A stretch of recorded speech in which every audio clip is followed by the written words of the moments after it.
Welcome to அதீஸ் kitchen. நம்ம இப்போ சூப்பராக மட்டன் குழம்பு ஸ்டைலில் தக்காளி குருமா ஈஸியாக எப்படி வைக்கிறதுங்கிறத பார்க்க போகிறோம். அதுக்கு தேவையான பொருட்கள்: ஒரு வெங்காயம், 2 தக்காளி, சின்ன துண்டு இஞ்சி, 5 பல் பூண்டு, 2 உருளைக்கிழங்கு, ஒரு பச்சை மிளகாய். உருளைக்கிழங்கு என் பொண்ணுக்காக நான் சேர்த்துருக்கேன். நீங்கள் தேவையில்லைன்னா அதை அவாய்ட் பண்ணிடலாம். இப்போ கடாய் சூடாயிடுச்சு. எல்லாத்தையும் நான் கட் பண்ணி எடுத்துக்கிட்டேன். கடாயில் இந்த மசாலா பொடி நீங்கள் அரைச்சி வச்சுக்கோங்க. எல்லா நான்வெஜ் குருமா எல்லாத்துக்கும் யூஸ் பண்ணிக்கலாம். பட்டை, கிராம்பு, சோம்பு, ஏலக்காய், ஸ்டார் பூ இதெல்லாம் சேர்த்து நான் அரைச்சி ஒரு பாக்ஸில் வச்சுருக்கேன். கண்டெய்னரில் ஸ்டோர் பண்ணி வச்சுக்கோங்க. அப்பப்போ இந்த மாதிரி எடுத்து யூஸ் பண்ணிக்கோங்க. ஆனியன் கட் பண்ணி வச்சுருந்ததை சேர்த்து பொன்னிறமாக வர வரைக்கும் வதக்கி எடுத்துக்கிட்டேன். அது கூட ஒரு பச்சை மிளகாய் ஆட் பண்ணியிருக்கேன், முழுசாக வாசனைக்காக. காரம் ஏறாது. இஞ்சி பூண்டு தட்டி வச்சுருக்கேன். நீங்கள் பேஸ்ட் வச்சுருந்தா அதையே ஆட் பண்ணிக்கலாம். நான் தட்டி எடுத்துக்கிட்டேன். ஒரு தக்காளி கட் பண்ணி அப்படியே சேர்த்துக்கிட்டேன். இது நல்லா வதங்கட்டும். இது வதங்கிறதுக்காக இது கூட உப்பு சேர்த்து நல்லா வதக்கி எடுத்துக்கிறேன். கருவேப்பிலை இவ்வளோ தான் இருந்தது, அதனால் அதை சேர்த்துக்கிறேன். உப்பு போட்டு நல்லா வதக்கிக்கிறேன். அது கூட இப்போ மசாலா ஆட் பண்ணிக்கலாம். மஞ்சள் தூள், காஷ்மீரி சில்லி, குழம்பு மிளகாய்த்தூள்,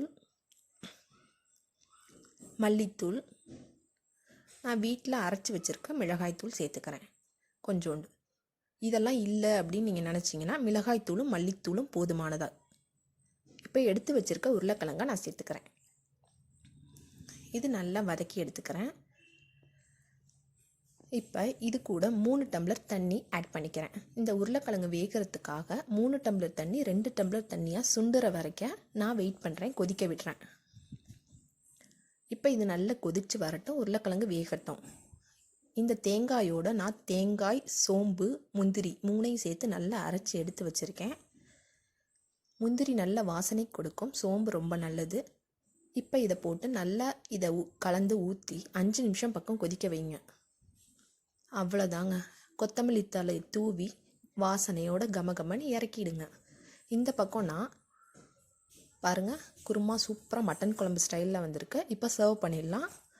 இட்லி ஊற்றுறதுக்கு ரெடி ஆகிடுச்சு. ஊற்றி வச்சாச்சு. 5 நிமிஷம் பஞ்சு போல் இட்லி ரெடி ஆகிடும். ஓகேங்க, ரெடி ஆகிடுச்சு. இட்லி சாப்பிட்டலாம். சூடாக இருக்கும்போதே சாப்பிட்டா தான் சில பேருக்கு ரொம்ப ரொம்ப பிடிக்கும்.